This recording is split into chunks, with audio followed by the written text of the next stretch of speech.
High friends, welcome to my channel. आपण आज बनवूया नारळाचे लाडू। नारळ आणि रवा मिक्स करून हे लाडू बनवले आहे। या लाडूसाठी मी कुठल्या प्रकारचा पाक वापरला नाही आहे। मग पाक नाही वापरला तर तूप जास्त लागलं असेल तर असंही नाही। अगदी सोपी रेसिपी आहे। गणपती बाप्पाची आमची सोसायटीमध्ये आरती होती, त्यासाठी मी लाडू बनवले आहेत। त्यासाठी रेसिपी पूर्ण बघा। हे बघा, आमच्या सोसायटीमध्ये जो गणपती बसवला आहे त्या गणपती बाप्पाचं दर्शनही तुम्हाला मी आता घडवलं आहे।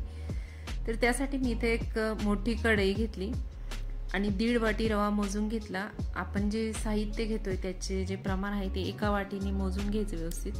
1.5 वाटी रवा आणि 3 वाटी नारळाचा किस घेतलेला आहे। बारीक रवा घेतला आणि रवा तूप न घालताच व्यवस्थित 6 ते 7 मिनिटं चांगला भाजून घेतला। गॅसची फ्लेम लो ठेवायची आणि रव्याचा कलर न बदलू देता हा रवा भाजून घ्यायचा। अर्धवट रवा भाजून झाला होता, त्यानंतर मी यामध्ये जवळपास 2-3 चमचे तूप घातलं। परत एकदा रवा तुपावर भाजून घेते। अशा प्रकारे मी पूर्ण हा रवा भाजण्यासाठी जवळपास 10 ते 12 मिनिटं रवा बारीक गॅसवर भाजून घेतला। कढई मोठी घ्यायची आणि शक्यतो खूप चांगले असे जाड बेस असलेलं कढई वापरायची आणि सारखं हलवत हा रवा भाजून घ्यायचा। खमंग असा रवा भाजला तर लाडू खूप छान खुसखुशीत होतात। अगदी सोप्या पद्धतीने लाडू तयार केलेले आहेत, त्यामुळे रेसिपी शेवटपर्यंत बघा आणि तुम्ही जर अजून चॅनलला सबस्क्राईब केलं नसेल तर नक्की सबस्क्राईब करा। हलकासा कलर बदलला आहे रव्याचा। रवा भाजून झाला होता, चांगलं मिक्स करून घेतला। हलवत हलवतच हा रवा भाजून घ्यायचा। गॅसची फ्लेम लो असली तरी सारखं हलवतच रवा भाजून घ्यायचा, म्हणजे कलर बदलणार नाही रव्याचा आणि आपल्याला जे रवा नारळ लाडू बनवायचे आहे त्याचा कलर अगदी पांढरा शुभ्र राहील।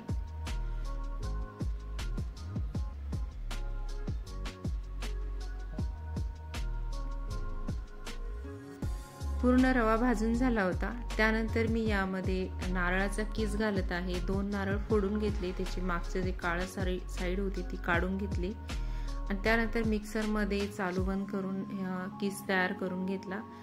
जेवढा रवा आहे त्याच्या दुप्पट हा नारळाचा किस मी यामध्ये घातला आहे आणि वाटी एकच घेतलेली, व्यवस्थित प्रमाण मोजून घ्यायचं।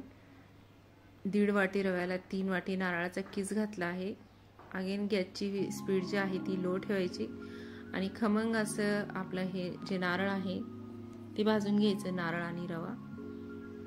आपण हे लाडू करताना पाक नाही बनवणार आहे, तर पाकाच्या ऐवजी काय करणार आहे ते सुद्धा मी तुम्हाला पुढे दाखवते आणि जर चुकून तुमचं मिश्रण पातळ झालं तर काय करायचं ते सुद्धा उपाय मी तुम्हाला सांगणार आहे। रवा ने नारळ मिक्स केल्यानंतर मी हे मिश्रण जवळपास 7 ते 8 मिनिटं परतवून घेतलं, कारण नारळाचा जो कच्चापणा आहे तो पूर्ण निघून जाण्यासाठी।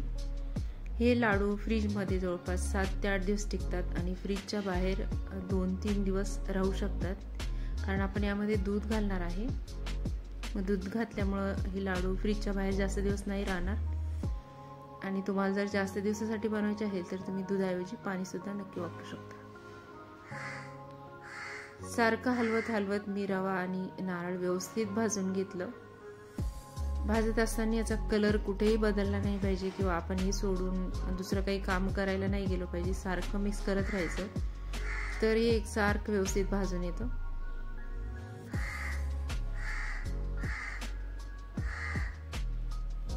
चांगलं एकजीव करून घ्यायचं। याआधी मी उकडीचे मोदकाचं सुद्धा रेसिपी चॅनलवर अपलोड केली आहे, तुम्ही नक्की बघू शकता। त्यानंतर मी परत 1-2 ते 3 चमचे यामध्ये तूप घालून घेतलं आहे। या लाडूला तुपाचं प्रमाण सुद्धा अगदी कमी लागतं। कमी तुपामध्येच हे लाडू छान तयार होतात, कारण मेन जो स्वाद आहे तो यामध्ये नारळाचा आला पाहिजे असा आपला उद्देश असतो, त्यामुळे तूप सुद्धा अगदी कमी वापरला आहे।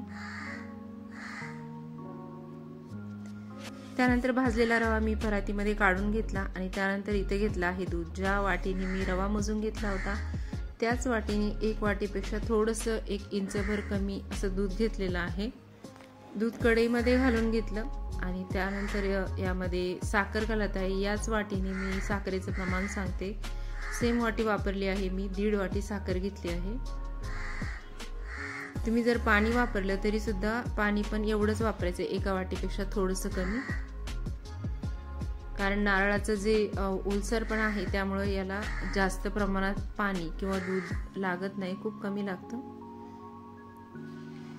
आपल्याला याचा पाक नाही बनवायचा आहे, फक्त ही साखर विरघळेपर्यंत हे दूध उकळून घ्यायचं आहे. गॅसची फ्लेम मोठी करूनही आपण हे करू शकतो. फक्त मिक्स करत राहायचं, म्हणजे व्यवस्थित आपला जो दूध आणि साखरचं मिश्रण आहे ते छान तयार होईल. घट्ट नाही तयार झालं पाहिजे, फक्त साखर विरघळेपर्यंत हे मिश्रण तयार करून घ्यायचं. हे बघा, असं चमचा जेव्हा मी वर करते त्यावेळेस साखरचे जे बारीक दाणे दिसत आहेत तोपर्यंत फक्त आपण हे दूध उकळून घेणार आहे. हे बघा, आता पूर्णपणे दूध उकळून झालं आहे, अजिबात यावर साखरचे दाणे दिसत नाहीये. त्यामुळे मी याला गार करायला ठेवलं आणि आपण याला कोमट करून घेऊया. यामध्ये बोट बुडेल एवढं गार झालं. त्यानंतर यामध्ये आपलं रवा नारळाचं मिश्रण घालायचं आहे. त्याआधी मी इथं विलायची आणि जायफळ पूड कुटून घेतली आहे. 4-5 विलायच्या हलक्याशा भाजून घ्यायच्या आणि थोडीशी एक अर्धा इंचभर जायफळ घ्यायचं किसून आणि त्याला मी मिक्सरच्या भांड्यात फिरवून घेतलं, बारीक केलं आणि ते या दुधामध्ये घातलं आहे. त्यानंतर आपलं जे रवा आणि नारळाचं मिश्रण होतं ते तयार केलेलं यामध्ये मिक्स करून घ्यायचं.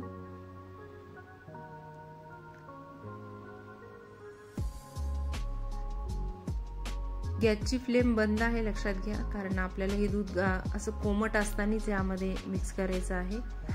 चांगलं एकजीव करून घ्यायचं. रवा आणि नारळाचं हे मिश्रण जे आहे दुधामध्ये चांगलं एकजीव करून घ्यायचं आणि त्यानंतर आपल्याला याला झाकून ठेवायचं आहे जवळपास 4 ते 5 तासासाठी. कारण हे जे दूध आहे ते पूर्णपणे या रव्यामध्ये मिक्स होण्यासाठी, मुरण्यासाठी याला पूर्ण झाकून ठेवायचं आणि 4 ते 5 तासानंतर लाडू करायला घ्यायचे.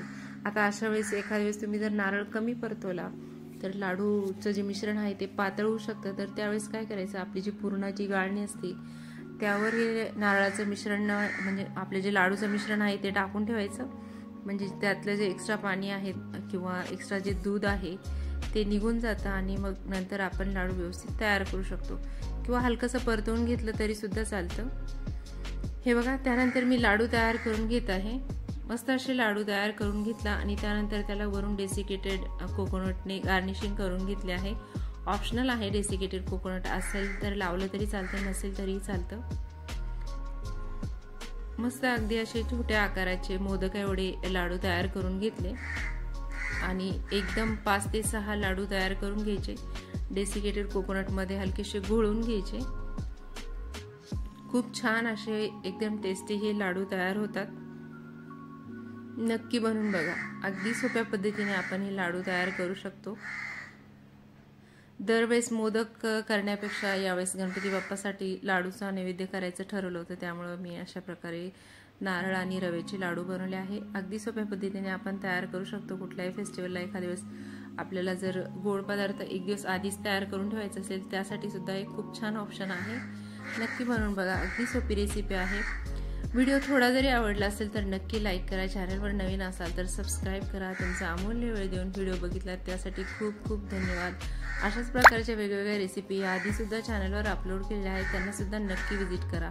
उकडीचे मोदक, बेसन पिठाचे मोदक, साधं आपले रेग्युलर जे गव्हाचं पीठ असतं त्याचे सुद्धा मोदकाच्या रेसिपी मी आधीच चॅनलवर अपलोड केल्या आहे. नक्की व्हिजिट करा आणि व्हिडिओ थोडा जरी आवडला असेल तर नक्की लाईक करा. Thank you so much. परत भेटू आपण नेक्स्ट रेसिपीमध्ये.